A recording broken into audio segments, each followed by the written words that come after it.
Bienvenidos un domingo más a Colegas de la Magia, talento mágico mexicano. Y hoy tenemos un gran mago, un gran invitado, y le damos la bienvenida al mago Garrick. Bienvenido. Pues muchas gracias por la invitación. He visto muchos de tus entrevistas con otros magos. La verdad no pensé que me invitaras a mí, pero te agradezco muchísimo. No, es un gusto para mí. Eres parte de la historia mágica de México, así que bienvenido. Pues mira, siempre me gusta empezar, como digo siempre, por la niñez. ¿Cuáles eran los sueños? ¿Qué quería ser Garrick de niño? ¿Cuál es el nombre de Garrick que usaba de niño? Antes de llegar la magia. Pues mira, bueno, mi nombre es Simón Mateos, es mi nombre de pila. Y tuve una niñez como en dos partes, digámoslo así, ¿no? La primera parte fue pues divertida, yendo al colegio, jugaba mucho, era muy curioso. Recuerdo mucho una anécdota que tenía yo un robot que tenía en la panza tenía una pantalla y pasaban cositas. Entonces yo tenía tanta curiosidad que un día lo desarmé para ver qué le salía de la panza. Nunca lo volví a armar, pero fue así, como que mi niñez fue muy de curiosidad, ¿no? Armaba mi set, por ejemplo, para jugar con muñecos. Tenía yo, recuerdo bien, unos muñecos que eran soldados, otros que eran vaqueros, así, ¿no? Entonces armaba todo el set, la casita de los soldados, bueno, el refugio de los soldados, la casa de los vaqueros, así. Y una vez que ya tenía todo armado, ya no jugaba. O sea, como que mi juego era ese, ¿no? El armar cositas, la curiosidad y todo eso. Eso fue cuando, digamos que toda mi niñez, y de pronto, bueno, pues cuando falleció mi padre, pues ya se tornó un poquito más complicado, bueno, porque ya no fueron las mismas cosas, ¿no? Pero en general fue así muy de curiosidad, muy por la vena artística. Recuerdo que todo lo que era en la escuela, por ejemplo, eh, bailables o obras de teatro o cosas así, yo siempre levantaba la mano, quiero estar. O sea, como que sí tenía yo mucho esa vena artística, ¿no? ¿Qué edad tenías cuando falleció tu padre? 10 años. 10 años. Sí. ¿Cómo te afecta emocionalmente la pérdida de tu papá a los 10 años? Porque es la figura, el ejemplo a seguir, es la admiración. ¿Cómo pasa todo esto? ¿Cómo lo sufres? ¿Cómo lo sobrellevas tu familia, tú? ¿Cómo pasa todo esto? Mira, te decía que es como en dos partes, porque la primera parte, cuando él vivió, era muy estricto. Ajá. Entonces, pues yo iba muy bien en la escuela, era muy ordenado, era pues muy cumplido en todo sentido, ¿no? Cuando él muere, pues de pronto ya no está, como tú dices, esa figura, y pues yo empecé a trabajar a esa edad. Bueno, estudiaba obviamente, pero también empecé a hacer pues trabajos de lo que se podía, y se empezó a tornar pues, un poco más complicado. Afortunadamente, cuando él estuvo, pues él nos decía mucho que la única herencia que nos podía dejar era el estudio, entonces que estudiáramos mucho, que fuéramos hombres de bien y todo, y afortunadamente, pues eso me alcanzó para no perderme en el camino, ¿no? Entonces, a pesar de trabajar todo el tiempo, pues también seguí estudiando, ¿no? ¿El fallecimiento de tu padre fue momentáneo, fue de sorpresa o fue algo anunciado de alguna enfermedad? Bueno, él estaba enfermo, pero, por ejemplo, era diabético, ¿no? Por decir. Entonces, pero estaba bien. Entonces, en general estaba bien. Y yo creo que tuvo un padecimiento cardíaco que en una semana prácticamente se fue. Okay. Y bueno, pues obviamente cuando uno es pequeño no dimensiona ni entiende lo que está pasando. Entonces, somos cuatro hermanos y todos los cuatro hermanos éramos pequeños. Bueno, mi hermana tenía 11, casi 12 años, yo 10, tenía un hermano de 6 y un hermanito de 10, entonces sí fue difícil. Entonces, tienes que entrar a trabajar cuando fallece por la necesidad Así económica. es. ¿Qué es lo primero que hacías para trabajar y cómo te sentías en ese momento? Pues mira, lo primero que hice, me invitaron a lavar coches, Ajá. fue como mi primer trabajo, ¿no? Y partiendo de ahí, bueno, pues he pasado por infinidad de oficios, de trabajos de fines de semana, porque eh, pues bueno, yo estudiaba y solo me quedaba tiempo limitado para trabajar, no podía tener un trabajo formal, digamos. ¿Y los dos mayores empezaron a trabajar o los cuatro hermanos tuvieron que trabajar? No, bueno, pues es que, mira, mi hermana estaba estudiando, que era la mayor, y los demás estaban chiquitos, o sea, mi hermano tenía 6 años, y el pequeñito que tenía 1 año, entonces sí hubo un tiempo en que mi madre trabajaba, yo trabajaba, y conforme mi otro hermano, el que tenía 6, empezó a crecer, bueno, pues también tuvo que hacerlo, ¿no? Y así. ¿Cómo es ese golpe de responsabilidad de ser hijo, que lo cuidan, a tener que cuidar a los hermanos? Sí, cuando te dicen, ahora tú eres el hombre de la casa, ¿no? Bueno, en ese tiempo no lo entendía, todo el mundo me decía eso, pero pues es que tampoco puedes dejar la parte de que eres un niño y que tienes ganas de jugar y que tienes sueños y que eres un niño, uno se comporta como un niño. Entonces, por eso es de pronto complicado el vivir esa situación, porque por un lado hay presión en casa, pero por otro lado, pues quieres no, de pronto no ir a la escuela o quieres jugar o cosas así. ¿Y cómo llega tu primera visión hacia la magia? ¿Recuerdas por qué fue? ¿Fue algún mago, algún estuche de magia, algún libro? ¿Cómo fue ese primer acercamiento o enamoramiento de la magia? Mira, fue bien curioso porque yo ya había visto, recuerdo haber visto un mago y creo que fue Senkai, pero muy, muy vagamente lo recuerdo. Hice una ilusión, yo estaba pequeño y se quedó ahí la idea, pero una vez fui a la casa de un amigo y él tenía un estuche de magia. Entonces, en una visita que hicimos, él hizo un juego y se me quedó, o sea, la verdad me sorprendí muchísimo con lo que él hizo. Digo, éramos niños y me gustó mucho, pero yo no tuve como tal ese acercamiento de pequeño a la magia. De hecho, empecé muy grande en la magia, ¿no? A mí siempre me ha gustado lo artístico. Cuando fui desde secundaria, prepa, en la universidad, yo me incliné por la actuación. Estudié actuación, estuve en grupos de teatro. Y la magia solo la veía en la televisión, o sea, veía a los magos de televisión como Shenkai, a Cortani, lo veía, te veía a ti, por ejemplo, ¿no? Que en ese entonces salían muy seguido en programas infantiles, entonces a mí me gustaba mucho. Eso y las imitaciones me gustaban muchísimo. Yo veía un imitador y me gustaba, ¿no? Veía un mago y me gustaba. Pero fue hasta casi cuando entré a la universidad, a los 20, 21 años, 22, algo así, que tuve un acercamiento real, digamos, ¿no? Porque un compañero sabía hacer algunos juegos de magia. Entonces le dije, oye, pues enséñame. Le estuve rogando como 3 meses para que me enseñara un juego de cartas. Y a partir de ahí fue cuando ya entré directamente a conocer lo que era, pues, hacer un efecto, ¿no? Conocer un secreto, conocer una manera de hacerlo y a partir de ahí, bueno, Como imitador o como actor que estudiaste a nivel prepa, ¿te llegaste a presentar profesionalmente? sí, sí, sí. Mira, yo, por ejemplo, como actor, participé en diferentes festivales, en un festival metropolitano de teatro, en un festival universitario, en el festival metropolitano, que era a nivel prepa, nos ganamos un primer lugar. Y luego en el festival universitario quedamos en tercer lugar a nivel nacional.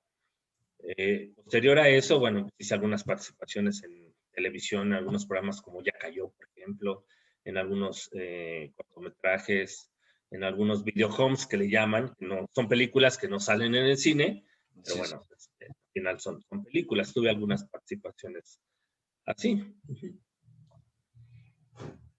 Cuando llegas a la universidad, hacías magia y estudiabas. No, Hacías las dos el a la primer vez. año de universidad yo trabajaba bueno, en diferentes actividades, diferentes trabajos de fin de semana. Lo que pasa es que, no te he dicho, yo tuve la oportunidad de jugar fútbol profesional en segunda y tercera división. Cuando yo estuve en parte de la prepa y básicamente toda la prepa, yo trabajaba algunos días, 2 o 3 días a la semana, entrenaba y los fines de semana jugaba, ¿no? Entonces, era así como mi rol. Cuando entro a la universidad, que ya no entré en ningún equipo, empiezo a conocer la magia el primer semestre y empiezo a practicar y todo eso. Y ya para el segundo semestre ya estaba yo bien metido en la magia, ¿no? Pues ya empezaba a hacer shows y con eso pues salió a la universidad, o sea, se pagó la universidad. Todo. Todo a raíz de este mago que conociste en la universidad. Sí, era un aficionado. Yo recuerdo muy bien que él me dijo, oye, vamos a buscar un mago que nos enseñe, un mago profesional. Y él conoció a un mago que se llamaba Ham y se volvió su ayudante. Y de pronto ya empezamos a visitar a Ham. Se disgustan y Ham me dice que si le quiero ayudar. Y le dije, pues sí, yo encantado. Entonces le ayudé un tiempo a Ham. Ham se va de México y Snack, en paz descanse, le pregunta a la esposa de Ham que quién le ayudaba, me contactaron y después me volví ayudante de Snack un tiempo. ¿Cuánto tiempo ayudaste a Snack? Y yo creo que lo ayudé como unos 2 años, 2 años yo creo. Y bien curioso porque, bueno, en ese inter que te hice a la universidad, yo empecé a buscar trabajo como mago en restaurantes. Y un día llegué a un restaurante, antes de conocer Snack, bueno, sí lo conocía por las convenciones, pero no teníamos ninguna relación de amistad. Entonces fui a un restaurante a pedir trabajo y me dicen, pues sí, sí te damos. Lo que pasa es que aquí viene un mago que se llama Snack, pero si tú vienes, está perfecto. Y tomé una de las mejores decisiones en ese momento. Dije que no, porque pensando en que tal vez algún día podría conocerlo y no quería enemistarme, ¿no? Porque además eh, eh, no es mi idea como si yo quería entrar al mundo de la magia, pues tener alguna enemistad con un mago.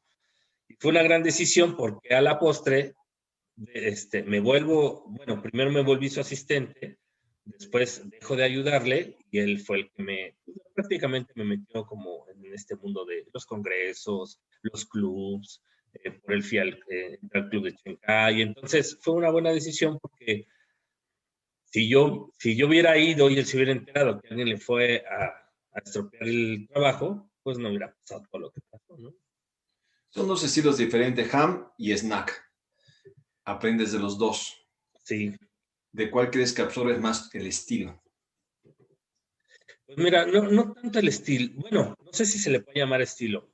Ham era muy estudioso, o sea, Ajá. estudioso a ver, siéntate, toma ese libro y léelo. Y mientras él estaba preparando sus cosas que hacía, por ejemplo, para su show infantil, los consumibles, digamos, yo leía y leía. Parábamos y me decía, ¿qué entendiste? Y entonces fue como más estudioso, él era muy, muy estudioso.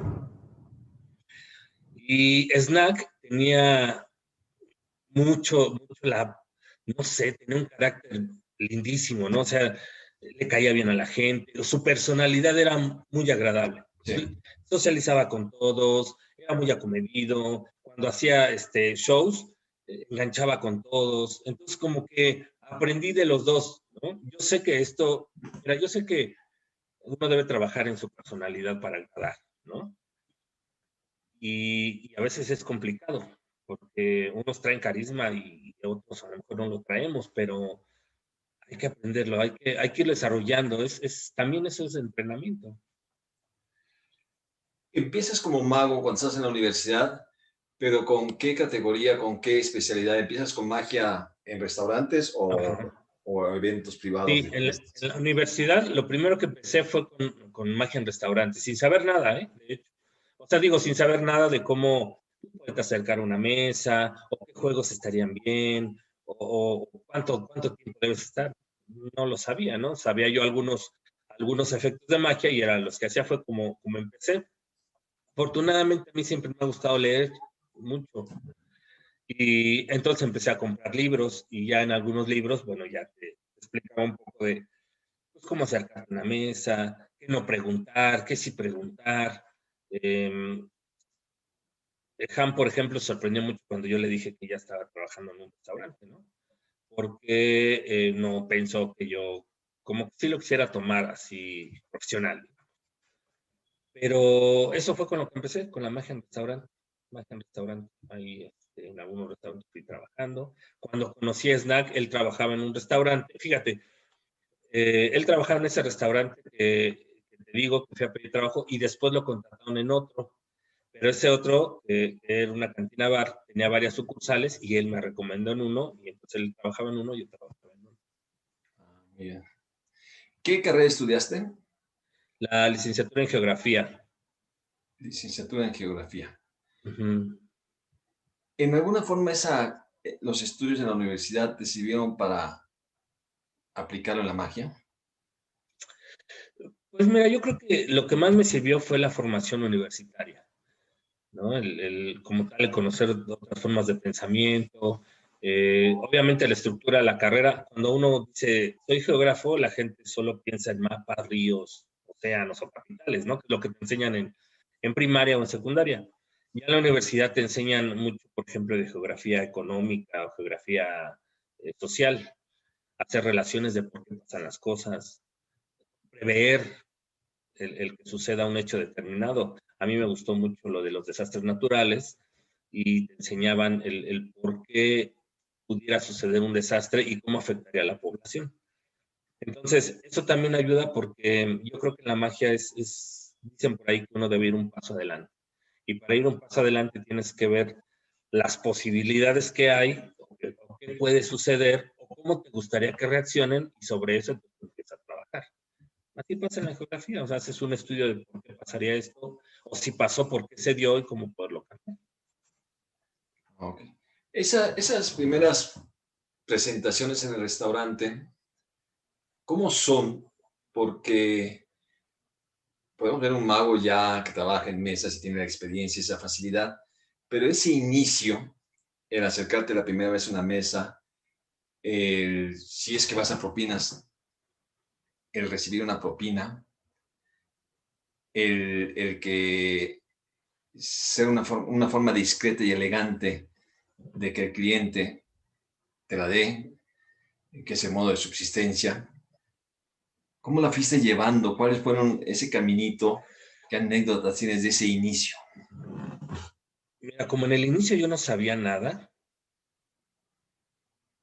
pues no tenía como una estrategia. Lo que sí tengo clarísimo es que yo no quería pedirlo, porque como te dije que creo que uno debe trabajar en su personalidad, yo quería caer bien y bueno, esperando en que la magia que yo hiciera fuera lo suficientemente buena para sorprenderlos y que de ahí les saliera, ¿no? O sea, nunca lo pedí, de verdad nunca lo pedí, pero sí de pronto no me daba nada y entonces por dentro uno se siente frustrado por decir, no me dieron nada, ¿no? Entonces yo terminaba, me alejaba si no me dieron y trataba de calmarme porque me daba coraje que no me dieran, pero yo no lo quería pedir. Y bueno, cuando yo empecé, te digo, con lo del restaurante, que ya conocía, por ejemplo, a Ham, y cuando conocí a Snack, pues les fui preguntando. Y pues ya, me acuerdo mucho que Snack me comentó lo del efecto del billete, ¿no? El cambio de billete. Y me decía, es una manera como no de pedirlo, pero sí de tenerlo presente, porque pides el billete prestado, lo tienes y luego lo dejas en la mesa, no se lo devuelves, ¿no? O sea, cosas así. Pues esa fue la manera que yo lo hacía, ¿no? Al principio. Ya después, pues creo que las cosas se van acomodando, depende también del lugar en el que trabajas, las mismas personas te dan, y otras que no te dan, bueno, pues también entender que es una semilla que pones ahí, ¿no? Seguramente en su siguiente visita te verán, algunas veces hasta te llaman. Entonces, pues es como ir tomando el hilo de cómo funciona en este caso la magia en restaurante. Ahorita que lo comentas, y nunca se lo he preguntado a nadie que se dedica a mesas, el recibir esa propina es una forma como de recibir un sinónimo de aplauso, ese sentimiento, porque pues, independientemente de que es para lo económico y para subsistir y comprarse lo que uno desea, pero ese momento de recibirlo, ahorita que decías lo de la frustración, es como si no te aplaudieran en el escenario. En- no, bueno, te voy a decir por qué no. Yo creo que lo primerito que te nutre es cuando tú haces algo y de verdad la gente se emociona y se asombra. Ok. Eso es lo primerito. Yo, bueno, en mi caso, ¿no? En mi Sí, caso. sí, sí.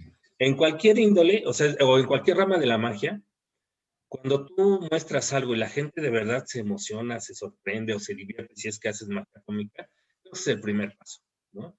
Ya lo de la propina, bueno, va en función de que a veces, pues si solo estás a propinas, pues a lo mejor casi te regreso, ¿no? Porque normalmente uno trabaja tarde-noche, ¿no? Básicamente es eso. O cuando uno se dedica únicamente a la magia, pues dices, híjole, pues entre más saque, mejor me va o puedo tener mejores condiciones, ¿no?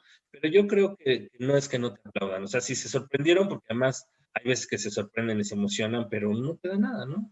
Yo creo que es el primer pago, porque eso te va dando la retroalimentación de si vas o no por buen camino en la magia, ¿no? Ya después te digo, por ejemplo, hay libros donde te dicen, hay algo que recuerdo mucho y te dicen que no debes preguntar, ¿quieren ver magia? ¿O les gustaría ver magia? Porque das la oportunidad de que te digan, no, gracias. Ya conforme vas tomando experiencia, pues ves las mesas, te das cuenta como en qué humor están, en qué tenor están, y pues ya llegas de una manera distinta. La magia te ayuda a pagarte la universidad. Sí. Cuando terminas la carrera, ¿piensas dejar la magia o la dejas?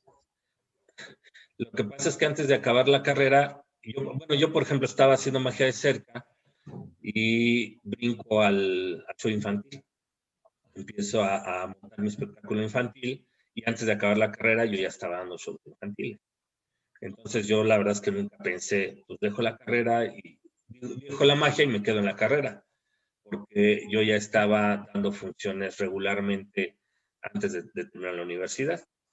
Entonces, pues ya me seguí. De hecho, no ejerzo la carrera, ¿no? No, de por sí el campo de esta carrera, el campo de trabajo, pues también es como medio especial porque no es muy conocida, no hay muchos, hay instituciones muy determinadas que requieren al profesionista en geografía. Entonces, como yo ya estaba en carrera en lo de la magia, pues me seguí en eso. Y ya partiendo de ahí, pues empecé a tomar otros cursos de mercadotecnia, por ejemplo, que me gusta mucho publicidad, mercadotecnia, desarrollo humano, eso me ha gustado mucho. Ujú. ¿De esto qué es lo que has aprovechado en la mercadotecnia, el desarrollo humano? ¿Cómo lo has aplicado en la magia para venderte o para tus presentaciones? Pues mira, por ejemplo, el trabajar para empresas, eh, eh, lo que es no solo la mercadotecnia, o sea, también el desarrollo humano, para entender un poco más qué es lo que quiere el cliente transmitirle a sus empleados. Y que no se quede nada más en el de, hice un efecto de magia y ya, sino darle un contenido y un significado para quien te ve. Y el mecanismo obviamente es la magia. La magia siempre per se, la magia sorprende. Pero si después le pones algún contenido, puede ser una herramienta que le dé un significado a lo que el empleado o si vas a trabajar una expo, el visitante, pues recuerde más los mensajes o lo que tú le dices, ¿no? Ok. Ahora, propiamente en la magia, pues bueno, también uno como mago a veces es todólogo, ¿no? Y tú tienes que hacer tus tarjetas cuando no tenemos como para pagarle a un especialista. Al principio, bueno, tú vas haciendo tus tarjetas, tu vestuario, tu imagen, y pues eso también ayuda para por lo menos entender un poquito cómo podrías hacerlo. Y ya posteriormente, pues sí es importantísimo pagarle a un profesionista. O sea, decirle al que se dedica a hacer diseño, pues diseñame mis tarjetas. Al que se dedica a hacer, por decir algo, páginas de internet, pues decirle, oye, hazme mi página de internet. Entonces, eso debería de ser. Así debería de ser, creo yo. Claro, creo que eso es muy importante recalcarlo porque el mago por lo general tiende a ser todólogo. Yo me diseño, hago la publicidad, yo todo, y pues no, hay un especialista para cada cosa. Sí, sí, sí. ¿Eso lo aprendiste por lo de la estudiar mercadotecnia o sobre la marcha? Pues Pues yo creo que sí, de la mercadotecnia bueno, leyendo algunos libros, que ya por ejemplo hay literatura que habla de eso, o sea, literatura mágica, es decir, que se preocupa por bueno, por todos los elementos que rodean al mago, ¿no? No solo la presentación, hablando del show, sino también elementos como el vestuario, elementos como las luces, elementos como, no sé, el audio, ¿no? Conocer todo eso. O sea, ya hay más apertura a eso y pues también se va aprendiendo conforme vas trabajando también depende a dónde quieres llegar. O sea, muchos piensan que, bueno, hago magia de close-up y hasta ahí se queda, pero pues en la magia de close-up la puedes nutrir con muchos más elementos, ¿no?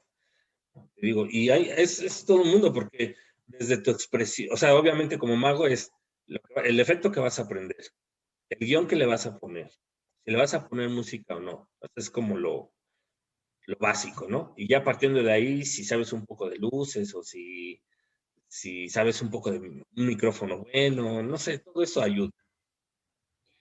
¿En qué año fue más o menos que estudiaste la parte de mercadotecnia? Mira, fueron algunos cursos que fue justamente por ahí será 2001, 2002, que ya estaba terminando prácticamente había terminado la universidad, y ahí tomaba cursos, diferentes cursos, ¿no? Conferencias, cursos, no como tal una carrera, pero sí algunos cursos que te van ayudando, ¿no? Esa etapa era la colita de la mercadotecnia clásica, entre comillas, porque empezaba la mercadotecnia digital. ¿En qué diferencia tuviste en experiencia y cuáles fueron los cambios?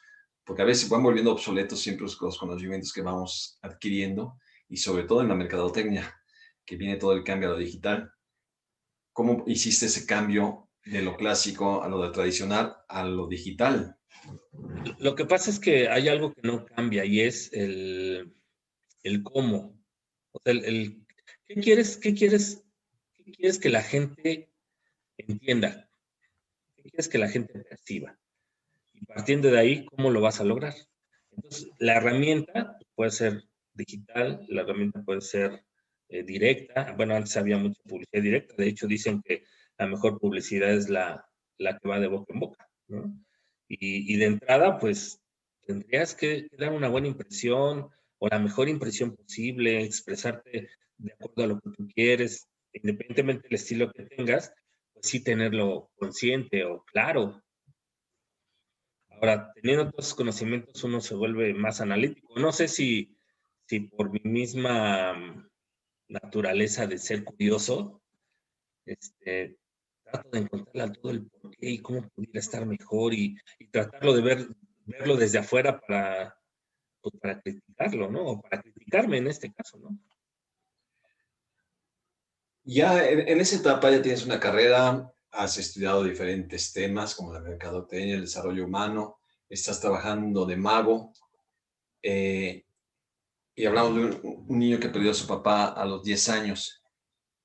¿En algún momento te ha pasado algo por la mente que pienses, me gustaría que él hubiera visto esta parte o ese sentimiento de, aquí está, pero ¿cómo te lo cuento? No sé. Mira, cuando mi padre murió, creo que no, bueno, en este proceso de crecer nos volvimos una familia más unida. Ajá. Entonces, yo de entrada, por ejemplo, todo lo que no me habrá dicho mi padre, lo he escuchado de gente conocida, o sea, de personas incluso extrañas cuando le dicen a alguien un consejo, lo tomo como para mí, como si él me lo dijera, ¿no? Por ejemplo, voy a poner un ejemplo que me quedó muy claro. Un día yo iba pasando, cuando yo estaba en la universidad, yo me metí de oyente al teatro, porque me encantaba el teatro, lo mío era lo artístico, y dejé geografía. El primer año, en mi historial académico tenía NP, NP, NP, porque yo estaba de oyente al teatro. Y una vez pasé y un maestro le estaba diciendo a un alumno, con la idea del mundo y dile al director, yo soy el actor que usted necesita. Como si un doctor, cuando alguien está enfermo y va con el doctor y se siente mal y todo, si el doctor te dice, aunque no tengas remedio, si el doctor te dice, no se preocupe, llegó con las mejores manos, de entrada, te conforta. Pero si el doctor te dice, bueno, pues vamos a ver qué se puede hacer, vamos a echarle ganas, o sea, ya estás mal, ¿no? Entonces, este consejo se me quedó muy grabado, porque en cualquier cosa que hagas, debes ir con la certeza de eres la mejor opción y de que estás capacitado para ello, ¿no? Entonces, ese consejo no me lo dio mi papá, pero alguien lo dijo y lo tomé como si él me lo hubiera dicho, ¿no? Entonces, si él ahora estuviera, yo agradecería la formación que me dio. Obviamente me gustaría que él viera lo que estoy haciendo porque él, yo creo que de ahí lo tomé, él era muy curioso, él tenía una colección, por ejemplo, de coches clásicos, pero todos eran armables, o sea, los compraba así desarmados y los pegaba y los pintaba y tenía coches de todos los imaginables, ¿no? Pero todos los armaba, él era muy, muy curioso, muy artístico. Entonces seguramente le gustaría lo que hago, bueno, quiero pensar. Okay. Vas avanzando con la magia, te vas relacionando con los magos, ¿cómo te vas adentrando más en la magia cada día? Pues una de esas cosas fue el que me hayan invitado al club que tenía Chencai. Ajá. Tuve la oportunidad de ir, se hacían reuniones mensuales y bueno, conocí a otros magos y pues ahí ya se empieza a hacer la relación porque aprendí o me di cuenta que había convenciones. Uh-huh. Entonces, ya en las convenciones aprendías, veías magos de otros países, o sea, ese fue como el caminito. Y obviamente haciendo relaciones con otros magos, ¿no? Okay. ¿Llegaste a participar en alguna convención concursando? Sí, sí, concursé en una convención que hizo Dino, que originalmente el concurso era magia en restaurante, justamente. Entonces tenías que presentar una rutina, digamos, como la harías en un restaurante. Y bueno, pues al final no gané, como que las cosas a la hora de la hora ya no fueron tan estrictas en ese sentido, porque incluso habían puesto una mesa con unas personas como si fueran comensales, unos platos, y como si estuvieras en restaurante. Y esa vez concursé en ese congreso Categoría. de Dino, ese fue de Dino. Y después concursé en otro congreso que hizo Chenkai, tampoco me fue bien, porque yo encontré un mago que me impactó mucho, que se llama Tommy Wonder, y leí sus libros y me gustó mucho el efecto de los cubiletes que hace. Entonces yo tenía una idea, que bueno, no sé si sea errónea o no, pero decía, bueno, si tú tratas al principio, cuando estás haciendo algo, si tratas de imitar a alguien que sea muy, muy bueno, pues algo se te debe de quedar, ¿no? Entonces en ese momento yo monté la rutina de los cubiletes.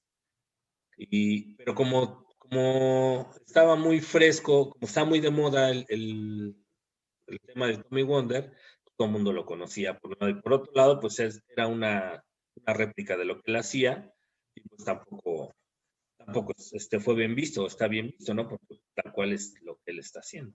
Por muy bueno que sea, pues es una copia. Y pues tampoco me fue bien. ¿Cuál es la diferencia entre trabajar para público normal a trabajar para público mago? Pues es que los magos conocen de conocen magia, conocen métodos. Uno se pone de pronto nervioso porque sientes que no los vas a impresionar porque ya conocen muchas cosas, ¿no? La gente, pues no lo conocen, tienes como ese handicap con ellos y uno se puede de alguna manera sentir más tranquilo, ¿no? Pienso yo que es eso, ¿no? Siempre en la experiencia mágica tenemos grandes experiencias, fracasos, éxitos, siempre. ¿Cuál consideras que ha sido la falla, fracaso, decepción mágico en algún momento en alguna presentación, ya sea de restaurante, de magia, de teatro, de infantil, que te haya pegado en alguna forma, que te hayas desesperado, deprimido, o no sé, que la más fuerte en ese sentido? Y por otro lado, ¿cuál es la presentación que digas que ha sido la más fabulosa, que tengas el recuerdo más fantástico, que digas, en esta presentación, Gary, que ese es el mejor mago del mundo? Ese contraste, ¿cuáles han sido esas dos etapas? Ajá. En alguna forma todos los hemos vivido. ¿Cuáles consideras que han sido para ti? Bueno, mira, yo tuve una experiencia que podría decir que ambas estuvieron involucradas. Obviamente, bueno, voy a empezar con una de las mejores. Ajá. Yo tuve la oportunidad, no, ¿cómo te digo? Bueno, te cuento la experiencia y luego a ver, ya partimos. Mira, yo una vez participé en un programa de televisión. Le dieron la oportunidad a varios magos que fueran a presentarse. Ese programa se llamaba TV de Noche. Ajá. Y muchísimos magos pasamos por ahí. El primer día que yo fui, bueno, fui a hacer un casting, de hecho, la primera vez fui a hacer un casting, con lo que hago les gusta y puedo participar en el programa porque era un concurso. Pero ya el primer día que yo concursé, o sea, yo tenía un juego dominado, o sea, era un juego que me encantaba, pero estaba dominado. Y antes de entrar, yo estaba súper tranquilo. O sea, no tenía nada de nervios, nada, súper tranquilo. En el momento que dijeron acción, se voltearon los papeles. Estaba súper nervioso, o sea, de verdad temblaba, no sé por qué, y me equivoco en la ruta. En lo más fácil del efecto me equivoco. Y pues obviamente pues, da vergüenza, ¿no? Porque fue algo muy notorio, obviamente no pasé, y, y pues ya quieres que termine, ¿no? Vergüenza todo. Pero ahí pasa lo bueno, y te voy a decir por qué. Digo, después de pasar la vergüenza, uno de los jueces era Juan Carlos Rodarte. Yo no lo conocía. Bueno, lo conocía de haberlo oído, lo conocía de que era mago y que salía en televisión y también lo conocí. Pero personalmente no. Cuando terminé el programa me acerco a él y le digo, oye, me gustaría poder platicar contigo, si me puedes asesorar en algo, pues ayudar, ¿no? Me dijo, ok. Me dio su teléfono y me dijo, pues venme a visitar. Y entonces gran decisión, afortunadamente se dio, porque a partir de ahí, pues lo fui a visitar y ya tiene de eso, no sé, unos 12 o 13 años.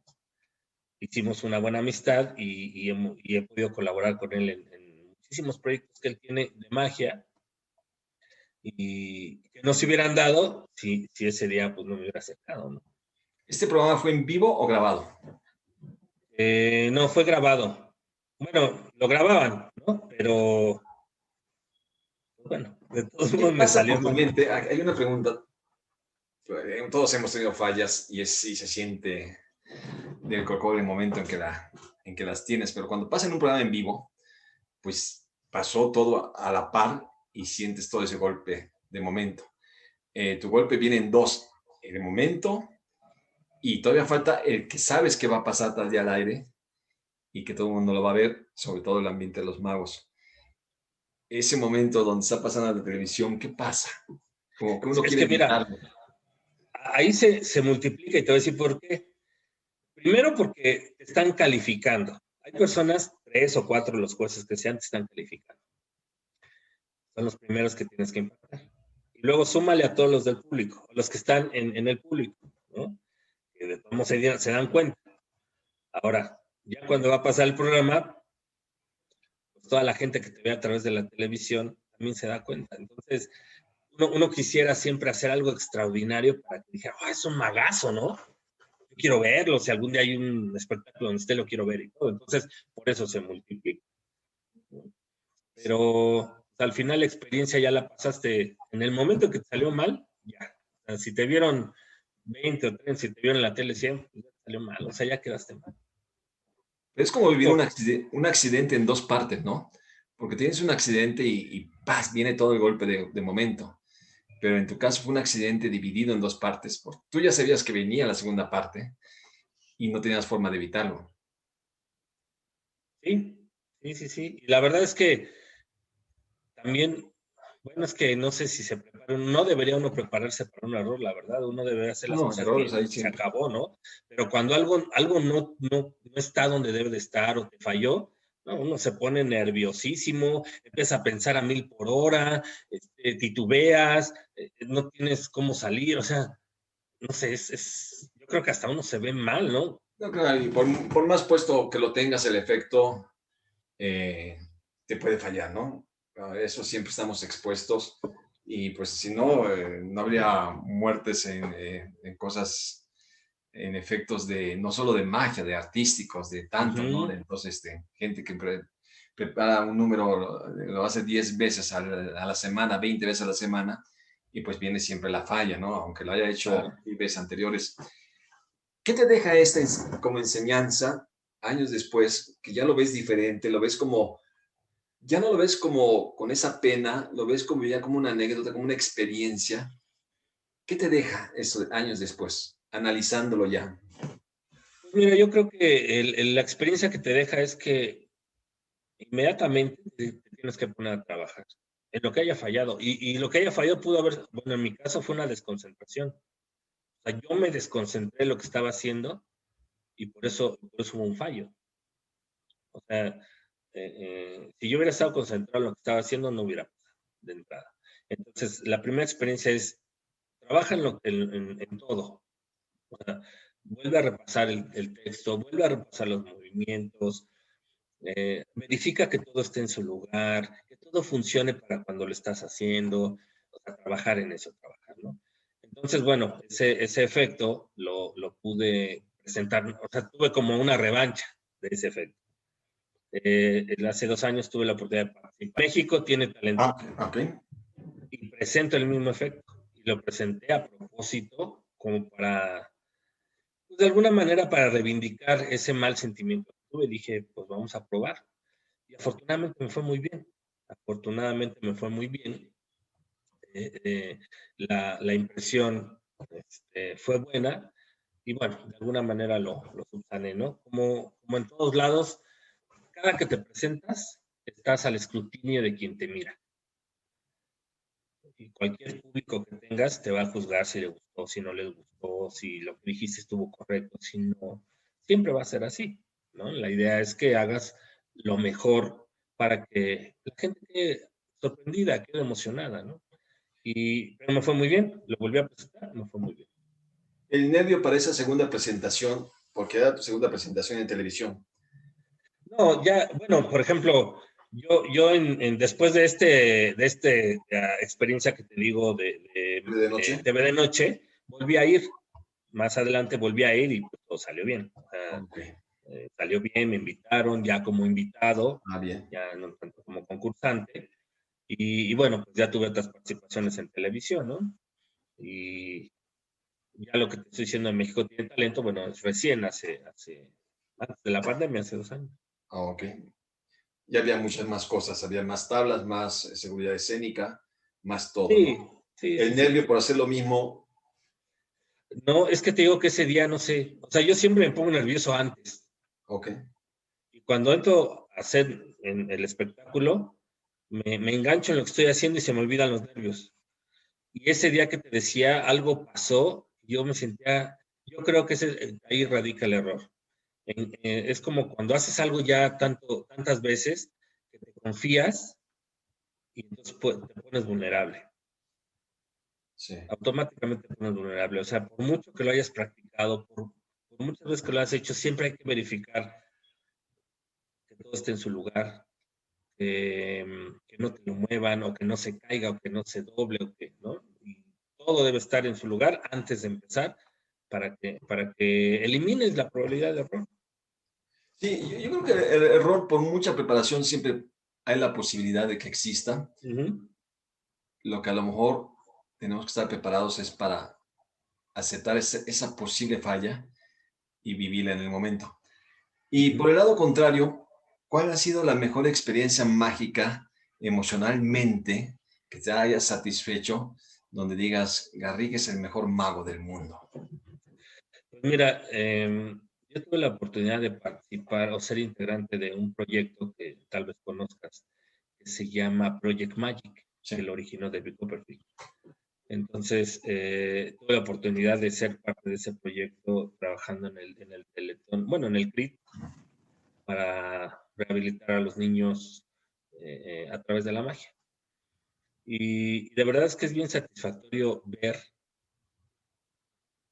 que uno de los asistentes que tiene limitaciones físicas logre hacer algo. Yo creo que es una de las mejores satisfacciones porque, bueno, uno como artista, cuando te presentas con alguien y logras emocionarlos y logras asombrarlos, pues pues llega al ego de uno, ¿no? Llega soy bueno, estoy haciendo bien las cosas. Pero cuando alguien lo hace porque tú pudiste ayudarlo un poquito, o porque compartiste un poquito de lo que haces, fantástico. O sea, de verdad es fantástico. Yo sé que muchas personas de pronto critican el sistema del Teletón, si sí está bien o que no está bien, pero yo dejo de lado eso. Yo de verdad veo que la gente va con una esperanza enorme de mejorar. Los papás, tanto los papás como los hijos que asisten van con ese deseo de tener una calidad de vida mejor. Y si uno puede ayudarlos, o uno puede poner un granito de arena, es fantástico, ¿no? Entonces, yo creo que esa es una de las mejores satisfacciones que yo he tenido. Tú le puedes decir a la gente con confianza que la magia no solo es satisfactoria para el que le gusta la magia, sino puedes decir que es terapéutica. Sí, por supuesto, por supuesto. O sea, la verdad es que la magia nos genera interiormente al espectador esas emociones de lo nuevo, esas emociones de lo inexplicable, esas emociones de lo extraordinario y fantástico. Entonces, cuando como público experimentamos eso, porque además nosotros los magos, a pesar de que sepamos hacer magia, pues de pronto vemos a otro mago y no sabemos todo. Entonces hay que apreciarlo desde ese punto de vista. Entonces, obviamente, esa parte es terapéutica porque te ayuda al ánimo, te ayuda la parte interior, ¿no? En el caso del CRIT, bueno, era porque hacían ejercicios físicos que para ellos eran más complicados y que a través de la magia que lo querían hacer por la esencia de la magia per se, ¿no? Porque ellos también querían asombrar, ellos también se asombraban. También, pues, terapéutico, ¿no? ¿Qué otro beneficio le deja a la persona minusválida que está haciendo magia como terapia, aparte del desarrollo físico? ¿Qué otro beneficio le deja? Pues yo creo que la voluntad de seguir, la voluntad de no dejarse vencer, porque es muy complicado cuando van a ese tipo de lugares bueno, hay niveles, obviamente hay niveles, pero yo pienso, por lo que vi, es difícil el tener el ánimo siempre firme para seguir yendo, para seguir yendo. Entonces, cuando haces algo, cuando ellos hacían algo que les encantaba, porque también son niños o adolescentes o igual como nosotros, ¿no? Que vemos algo extraño y dices, yo quiero hacerlo. Cuando vimos un mago dices, yo quiero hacer esto. Pues ellos también lo hacían y eso es motivante para ellos. Yo creo que el que tengan esa voluntad a través de la magia, si yo quiero hacer esto y por eso me esfuerzo, pues yo creo que eso les deja, ¿no? Independientemente de que lo logren o no, o que se tarden mucho en lograrlo, porque pues a veces no lo logran tan fácil. Yo sé que no se les ponen ejercicios complicados, pero pues si de por sí hacer magia es complejo, ¿no?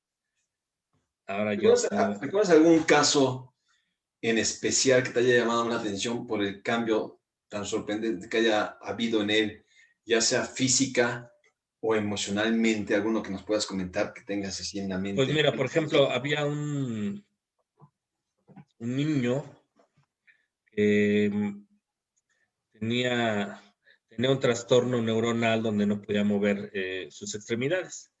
Entonces uno de los juegos que se les enseña es la liga que brinca de lado a lado, ¿no? Entonces, como no podía mover bien los dedos, pues no podía hacer el movimiento para que la liga brincara, ¿no? Entonces, sí llegó un momento en que eh, lo logró, francamente lo logró, ¿no? ¿Y cuál fue emocionalmente para él, crees que haya sido el cambio? ¿Qué le dio? Pues yo creo que, te digo, o sea, el avance de poder hacerlo, digo, porque además se presentan, o sea, se presentaban frente a público, ¿no? Entonces, el poder sentirse con la seguridad de presentarse ante el público y hacer algo que no podía, pues es una inyección de ánimo, ¿no? De emoción. Ok. Ahora, empiezas a trabajar de mago, te empieza a ir, de hecho, dejas la carrera a un lado porque te está ya yendo bien en todos los sentidos como mago, satisfactoriamente, económicamente, Y pues llega lo que nadie esperaba, que es la pandemia que nos afecta a todos, a unos más, a otros menos, pero a todo el medio artístico en general, que es ballet parking de un teatro, al que vende boletos, al asistente del mago, al que le vende el maquillaje al payaso. O sea, todo el gremio es Ujú, afectado. ujú. ¿Cómo tomas eso? ¿Cómo te pega? ¿Y qué haces al respecto a todo este gran problema que es general? Pues mira, cuando surgió la pandemia, digo, afortunadamente tenía por ahí ahorros, pero no hay bolsillo que lo soportara, no hay bolsillo que lo soportara. Y entonces, yo daba clases en un colegio, clases de magia, justamente, en un colegio. Entonces ahí me esperaron un poco, aguantamos, me despiden, y como esto se alargó, y bueno, todavía apenas se va recuperando, te digo que, pues, ahora estoy trabajando, estoy colaborando en una empresa, haciendo algunas actividades. Bueno, yo ya trabajaba para empresa haciendo algunas cosas para expos y todo eso, pero ahora en la pandemia tuve la oportunidad de colaborar más de cerca en una empresa este, de un amigo, que también es mago, y que gracias a esa red de amistad que se va tejiendo, pues se dio la oportunidad y pues he podido subsanar, digamos que esta parte de la pandemia, porque, pues bueno, como te decía, eh, sé de algunas cosas. Yo en la magia he incursionado en varias áreas y una de ellas es la construcción de ilusiones, de aparatos. Y ahora en la empresa, pues estoy trabajando en la parte de las máquinas, ¿no? Revisando las máquinas, su funcionamiento, todo esto en este periodo. ¿Empiezas a hacer shows virtuales o no confías en ellos o qué piensas de los shows virtuales? Mira, pienso que es una nueva rama. Y Ujú. como nueva rama, requiere de primero que te adaptes, ¿no? Que como comprendas ese chip. Segundo, que tengas, que empieces a adquirir los medios adecuados para hacerlo, ¿no? Todo el equipo necesario, todo eso. Yo la verdad es que ahorita no lo he hecho precisamente porque, bueno, estoy haciendo otras actividades y pues, no le he dedicado tiempo realmente a los shows virtuales, ¿no? Entonces, seguramente yo pienso que más adelante eh, serán los menos.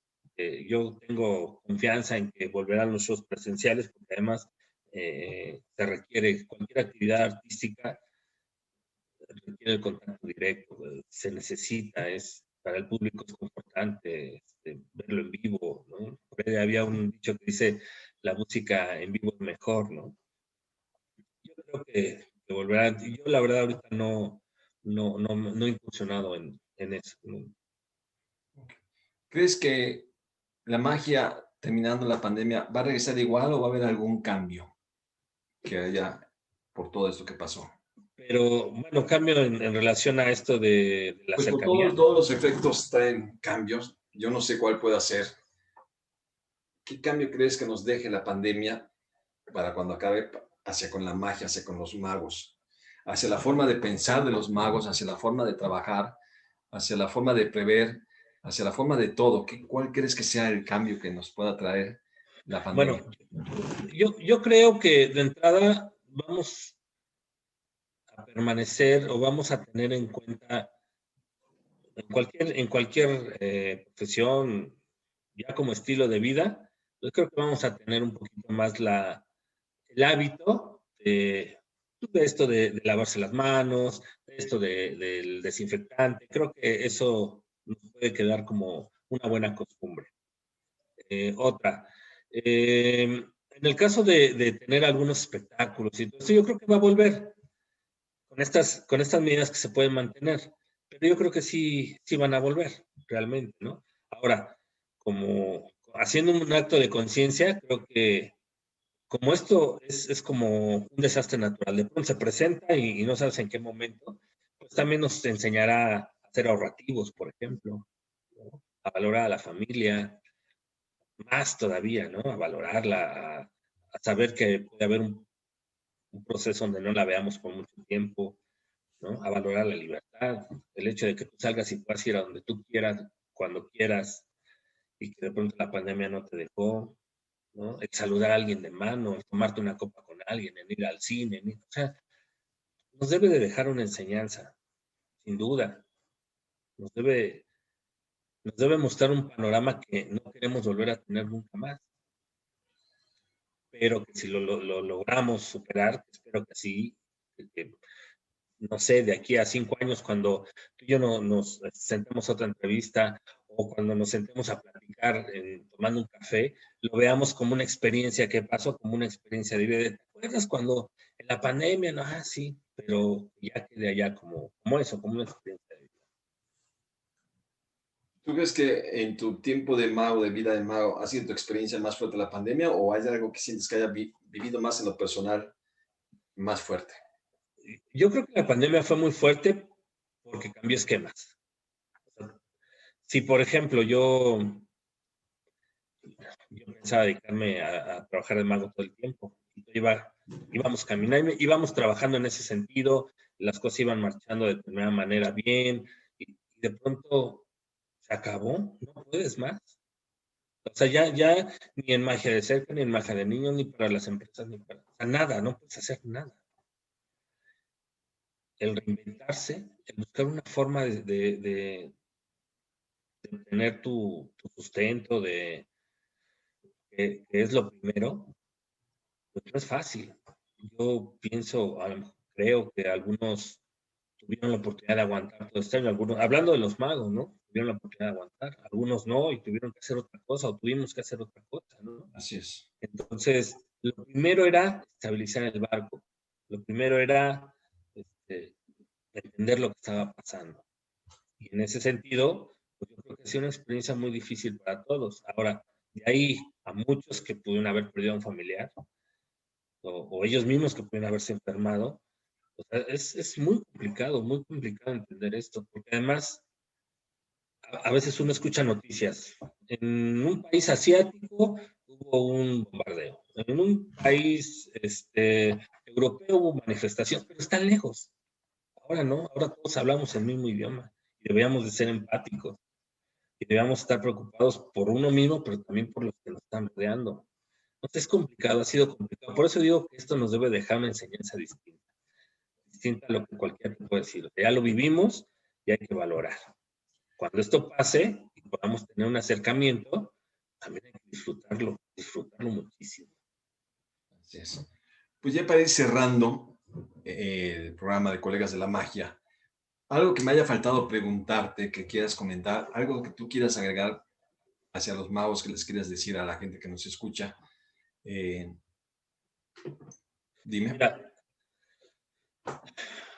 como seguramente lo van a ver muchos magos, creo que yo, desde mi punto de vista, la magia es algo extraordinario, fantástico, que nos genera emociones en los que la ejecutamos y obviamente en el público en que lo ve. Ojalá y pudiéramos de algún modo trabajar un poquito más en eso, porque ahora, desafortunadamente, la tecnología, la dinámica que estamos llevando como especie, pues se va perdiendo el asombro. Ahora ya ves muchos videos o muchos canales donde revelan por revelar o revelan por tener seguidores y no se ponen a pensar en de verdad lo que están haciendo. Por eso digo que el ser mago es extraordinario porque nosotros utilizamos una herramienta con un fin, que es el asombrar y emocionar a las personas. En ese sentido, en ese aspecto, eh, creo que podríamos trabajar más en ello, ¿no? Esforzarnos un poquito más, cerrar filas. Este, no sé, creo que me gustaría como utópicamente tal vez, pero me gustaría apelar a eso con los magos, ¿no? Ahorita que lo comentas, sí hay ya muchos canales, videos, cosas virtuales revelan juegos de magia. Tenemos afortunadamente la memoria de la gente, que es como la misma que pasa con los chistes con un comediante, pero esto a la larga va a perjudicar a la magia para que vaya para abajo, o qué se debe de hacer para contrarrestar todo esto. ¿Qué crees que se debe de hacer? Eh, híjole, pues yo creo que de entrada, como nosotros como magos, pues buscar eso, ¿no? O sea, el buscar no sé, emocionar a la gente, asombrarla, llevarla por diferentes caminos para que la sensación con la que terminen sea algo digno de compartir, digno de ver, que entiendan que eso es lo que vale de la magia, creo. Y, y bueno, pues desafortunadamente el que revela, pues no hay manera, ¿no? Ya está, no lo puedes cambiar, ¿no? Pues ahorita que lo sacas al tema, a lo mejor lo único que yo llego a la conclusión es a uno de los mandamientos de la magia. Porque habrá gente que enseña juegos que a lo mejor nosotros presentamos, pero miré el mandamiento de la magia que dice, hay juegos, los juegos son buenos. La diferencia es que hay juegos mal presentados y hay juegos bien presentados. Esa va a ser la diferencia tal vez a futuro entre un buen mago y un mal mago, y entre un video que denosta a un mago que emociona. Con eso creo que lo cerramos, creo que es la frase que a lo Sí, mejor sí, me gusta. Lo inmediatamente importante es el artista, ¿no? Dicen que lo importante es el artista, no el acto. la Y propuesta mágica. exacto, y hay que trabajar también en ello, ¿no? Así como podemos trabajar en ser mejores personas, también se trabaja en proyectar eso cuando trabajas, ser mejor artista. Pues muchas gracias, Garrick, muy interesante tu historia de vida mágica. Te agradezco que la compartas. Siempre yo me quedo con cosas, habrá alguien que se quede con una parte de tu historia, habrá gente que se tome otra parte de tu historia. Yo me quedo con muchas el día de hoy. Gracias por compartirla nuevamente. Siempre es interesante escuchar la historia de vida mágica. Te agradezco nuevamente, Garrick. Esos colegas de la magia, él es el mago Garrick, el mago de colegas de la magia de esta semana. Y nos vemos la próxima semana con un excelente invitado. Garrick, muchas gracias Muchas gracias. nuevamente. Gracias, de verdad te agradezco de corazón el tiempo y un saludo a todos.